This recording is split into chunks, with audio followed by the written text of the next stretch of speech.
Ang dalawang nakatatandang housemates hindi pa rin maiwasang magbahagi ng kanilang saloobin sa pagiging nominado.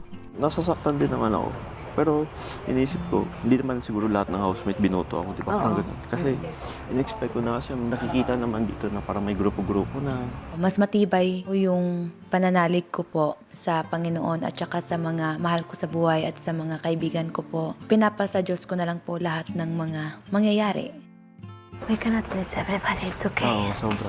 Hindi natin ma-please yung lahat. Importante, maging masaya. Gusto lang kitang kamustahin. First time, napabilang ka sa hanay ng mga nominado. Wait lang po, kuya. Masakit po, kuya.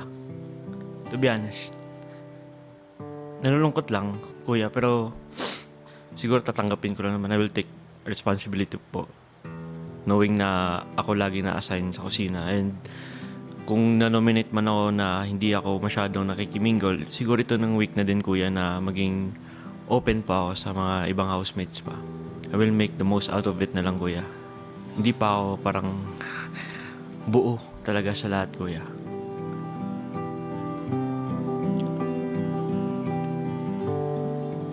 Siguro ito ng week, kuya, na maging matapang ako, tsaka maging open na po sa sarili ko. Sino ako? Itong ano ako? Alam ko na magiging life-changing to para sa akin. At isa to sa mga reason ko, kuya, na bakit sumali ako.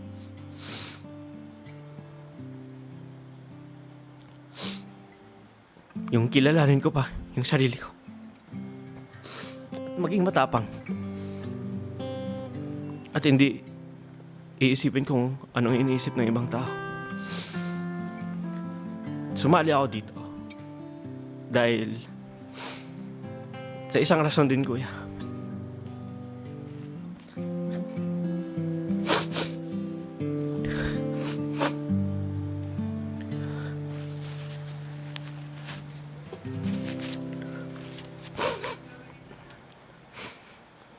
Kuya, I'm a gay man. And it's time na po na isipin ko yung sarili ko.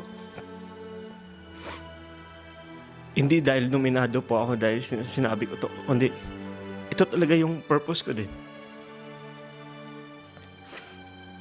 Yung toxic masculinity sa isang workplace, dapat iwasan talaga yun.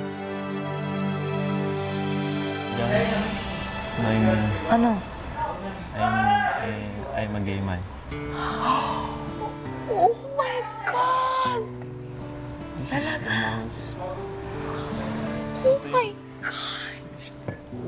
Wait lang. Ito yung pinaka matapang na ginawa Okay ko sa lang. tanang buhay ko. Pero na siya kakuha. Iyak ko. Kainis ko. Oh my gosh, kaya. I'm scared. Malaka to. Manuel. I love you, girls. All my life, kuya, parang pinagbubutihan ko talaga sa lahat. Academics, sa co-curriculars. Parang I'm always the good son. I'm always the good brother, kuya. Kasi alam ko sa sarili ko na gusto ko i-gain yung respeto ng mga tao sa akin. Kasi sa generation ko po, kuya, dati, parang big deal talaga siya. Briggs, bakit ka humantong sa desisyon na ibahagi ito ngayon? Gusto ko nang mabuhay ng free. Yung nga sabi ko, kuya, the secret of happiness is freedom, and the secret of freedom is courage. Really? Yes. Oh my God! What is going on? Found this raw? Oh, for real? Love you, guys. Isa ka din sa rason na humuhugot ako. Nakikita ko sa teens na sobrang strong ka.